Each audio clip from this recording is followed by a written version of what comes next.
Welcome back to Joy TCG, where it's Final Fantasy TCG all the time.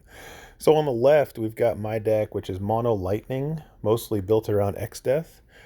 And no, not the newest Exdeath, although it's in there. It's really built around the Opus 3 Exdeath, where you kill everything and remove it from the game. But it's hard to get off because it's super expensive. So, and then the person on the right, they are playing a Kingsglaive build, which also includes 3 copies of Exdeath. So we're really feeling the Exdeath on this battle. And if you saw my interview with Red Rose, you'll know I really like Exdeath. So let's see how it goes. I really appreciate all the positive comments I'm seeing from people. You guys are so supportive of my channel, and I really appreciate it. So Kingsglaive goes first. He decides to... thinking about dropping 2 Earth cards, it looks like. But instead he goes and drops a Kingsglaive with it, and he's going to search with Claris. Claris is a backup that lets you search for a Job King card. And this Job King in the Kingsglaive deck is pretty much always going to be the Regis from, I think it's Opus 15 or 6, I think it's 15. This Regis is really the key to the Kingsglaive build. He has a lot of abilities. I'm sure you'll see him on the field very soon. And he passes turn to my Exdeath deck.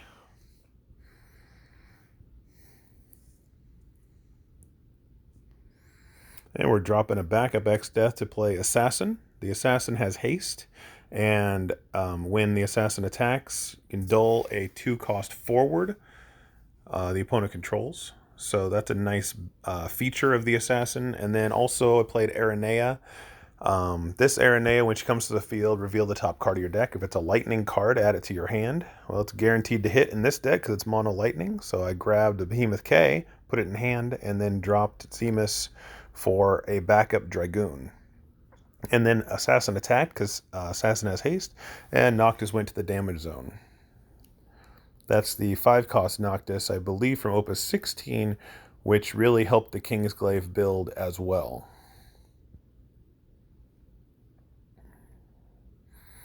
And here comes Regis. All right, so Regis, he is the key to the Kingsglaive.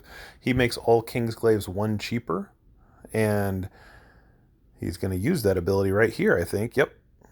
He drops 1 card to play Axis. When Axis comes to the field, you dump the top 3 cards of your deck into the break zone.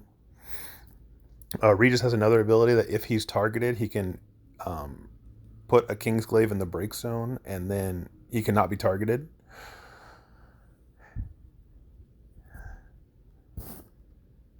And then Axis, I believe, has his own breaking himself ability, which is key to the Nyx card, which you'll probably see here soonish as well.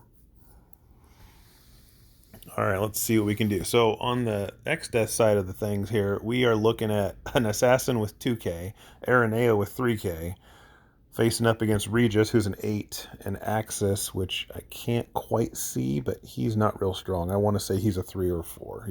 He's not real strong. And then, so we're going to go ahead and drop the Dragoon back up. I didn't really talk about the Warrior. Gosh, I can't even see these cards. Knight. That's Knight. The first one I put down is Dragoon. This one's Knight. The Dragoon is turn and break and pay 1. Oh, hold on. Something's happening here. He's going to break his Axis card to grab the Nyx card out of the break zone, put it in hand, and then he's going to play the Nyx card by discarding Libertas because he's reduced by 1 because Regis is on the field, so it only costs 2. And then he's now looking through his break zone to see how many Kingsglaive jobs are in the break zone. Looks like he's going to remove 5 Kingsglaives from his break zone to activate Nyx's second ability, which is search your deck and play a job Kingsglaive to the field. Or maybe it's category 15, because I don't think Ignis is a Kingsglaive. I'd have to look at the card again. And then when Ignis comes to the field, it's search for a card named Noctis, which he has done as well. And then Noctis is reduced by 1 for every category 15 character, I think, or maybe it's each character you control. Now he plays Noctis. He only cost 1 to play Noctis, even though he's a cost 5. So there's 1, 2, 3, 4 characters on the field. Noctis is when a category 15 other than Noctis enters the field or leaves the field, you can dull one of your opponent's characters. Or it might just be forwards. And Regis attacked and has Brave because of Ignis. Ignis gives all 15s other than himself Brave.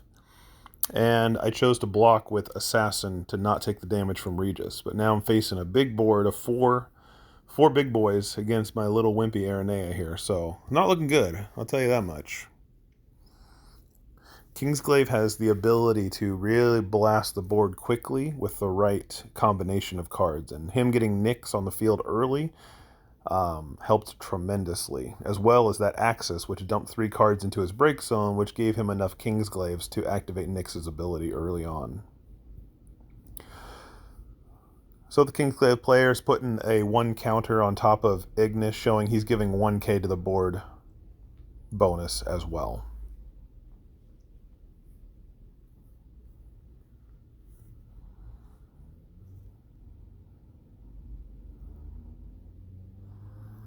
And I think this is a pretty long turn for me because I'm really in bad shape here. That's a lot of power on the field. And the really dangerous part is anytime he adds or takes away a 15 character, Noctis will activate and dull one of my forwards. So the chances of me coming back from this on a regular playing a forward at a time is pretty rare, pretty unlikely at this point. I've got to find some way to clear his board at once or dull all his characters at once, something like that. Let's see what we got here. I think we're paying 5. Oh, for Behemoth K. It's probably my favorite forward ever printed because he's just good by himself. He doesn't need any support. He's just by himself an awesome card. Behemoth K is if he's targeted by a forward's ability, break that forward that targets him. It doesn't stop it doesn't cancel it. It still happens, but he will re-break or in return break the forward. And then Behemoth K also does the when he attacks, deal your opponent a point of damage, and at damage 5 he also gets haste, and if your opponent blocks, they take a point of damage anyway. So the card's awesome if he doesn't get his abilities removed. This is usually what happens with that card. And in comes an attack. For State of Clan Gully, hit the damage zone, which is an EX. That's grab a lightning character out of your break zone and put it in your hand. I choose the 8 cost backup Exdeath, put it in my hand. Also, if you noticed earlier, when Crow was played to the field on the Kingsglaive side, I had to dull Aranea on my side because of Noctis's ability. Alright, so I'm going to choose to turn and break Knight. Because I took a point of damage this turn, Knight does 8k to one of his forwards. I did 8k to Ignis to take him off the field and get rid of Brave to all of his forwards, which is just guaranteed to be death if they all can swing and block. Now, Knight also has a turn and break, and if you haven't received a point of damage that turn, you do 4k. But if you took a point of damage that turn when you do it, it does 8. So I waited, took the point of damage so I could hit him for something that's actually useful.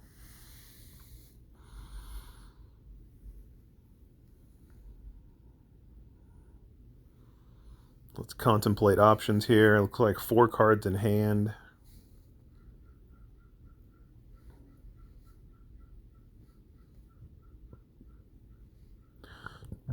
Dropping an Assassin for the Spectral Keeper monster. Spectral Keeper is at the beginning of your attack phase. Choose one forward your opponent controls and dull it. And at damage 3, he can also become a forward, and when he attacks, choose a forward your opponent controls, dull it. It's a massive dull option, and it's really nice. Especially when you also have something like Assassin on the field that can dull a 2 cost, but in this case he doesn't have any 2 costs on the field, so it doesn't do me any good anyway.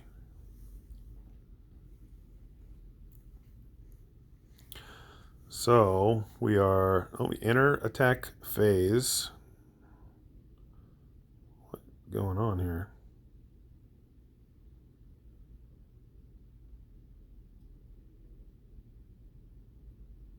Attacking with Behemoth K.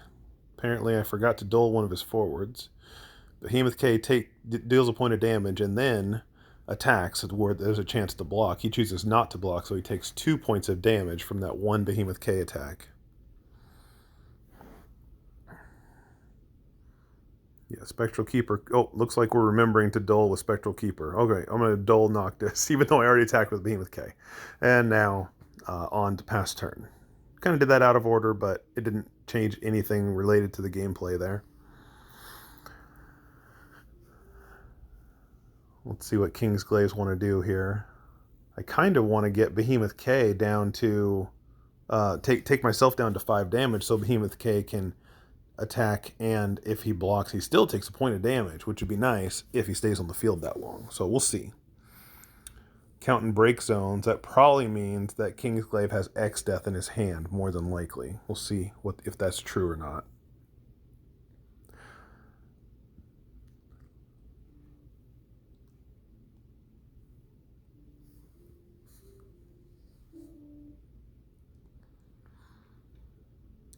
So let's see here. He's going to pay 1 with Claris and 5 total for Odin. Odin is choose a forward, break it. That Odin actually can be reduced by 3 cost if you're at damage 5, but he's at damage 3, so he had to pay the full 5 to do it. But Behemoth K only re-breaks something if he's targeted by one of your opponent's forward's abilities. Since that was a summon, Behemoth K doesn't have any protection against that, and he just dies a terrible death. So in comes Regis for an attack. Noctis came in for attack, block with Aranea, and then pass turn.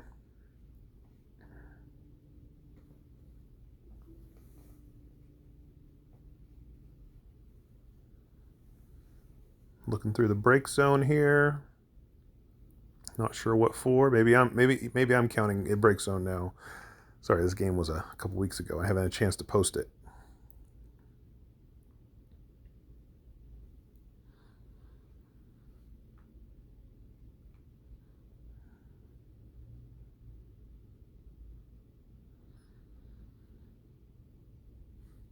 So I got no forwards on the field, just a Spectral Keeper that can't be turned into a forward yet because I'm only at damage 2. And he's got 3 forwards on the field.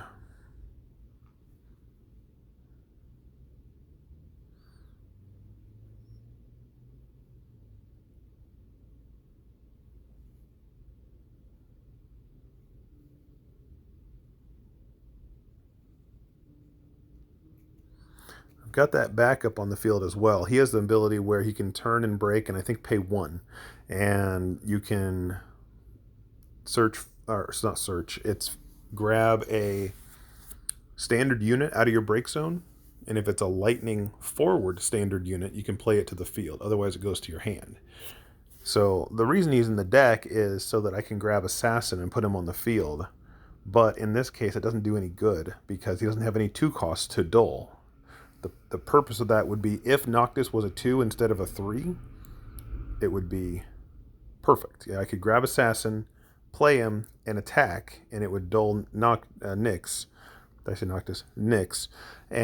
But he's a 3 cost, so it won't target him. It has to be a 2 or less.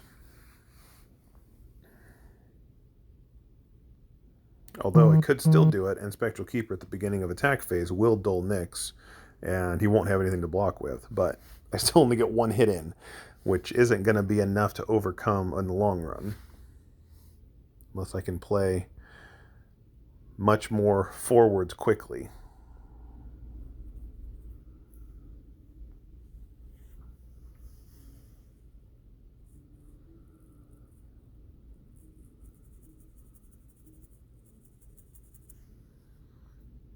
All right, making a decision. Going for Roche. All right, Roche is, you can reduce his cost by 2 if you have no characters on the field, but I have characters, so I had to pay the 2 to play him. He has haste, and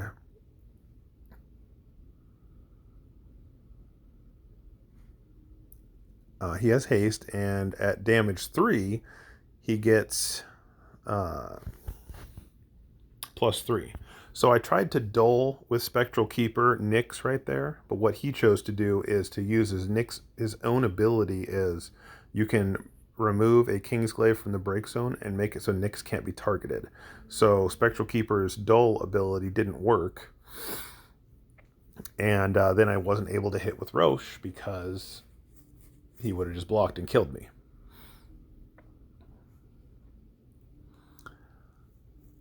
So now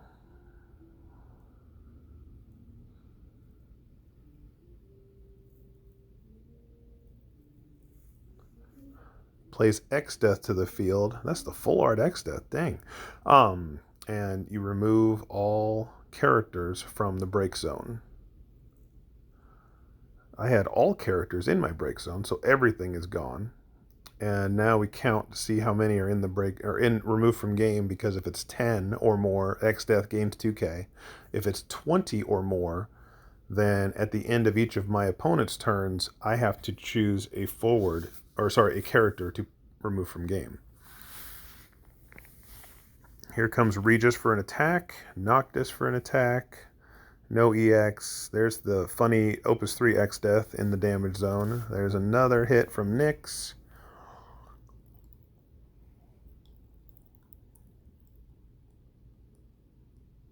And at the end of turn, I had to remove something from the game because there's 20 or more cards removed from game total because of Exdeath's ability there. I chose Roche to put in the remove from game pile.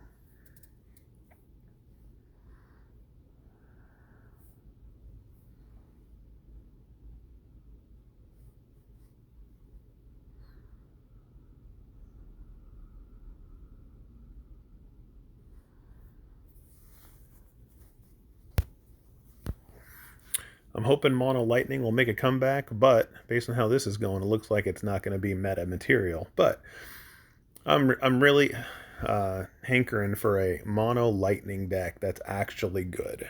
Now, Kingsglaive is close. I think that it has potential, but it's not Mono Lightning. You have to add in a few Earth cards to make it see its full potential. Now, I don't know who's seen the spoilers for the new Noctis versus Arden set, but those look like they're going to bring Earth Lightning into the forefront. Those are some strong cards.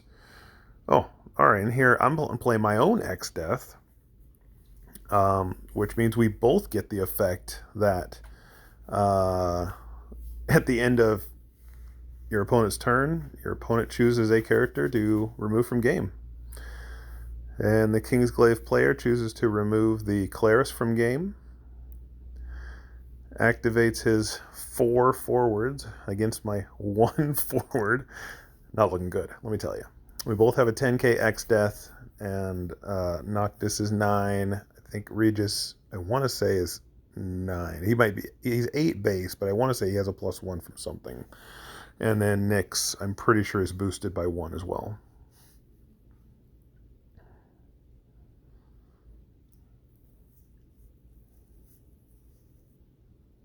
All right, so he's going to come, let's see here. He's going to swing in with Nyx.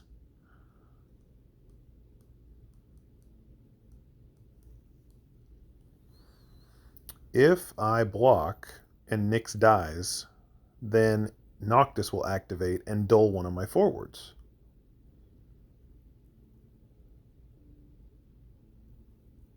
So I don't want to kill Nyx here, but I'm going to run out of choices very quickly. All right, take a damage. There's another Exdeath to the break zone, or the damage zone. He's going to attack with the Regis, and I have to block. And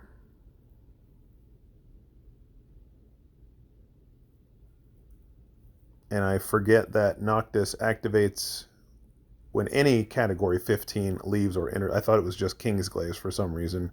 So then that dulls my Exdeath.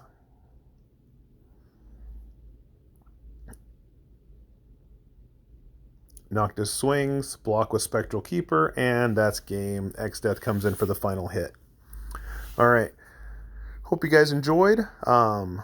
Go Mono Lightning. Someday it'll make a comeback, I swear. But Kingsglaive is pretty beefy deck to deal with, and it's strong. And I'm gonna redo my deck and try again with Lightning Earth and see if I can make that work. Not Kingsglaive though. All right, see you out there.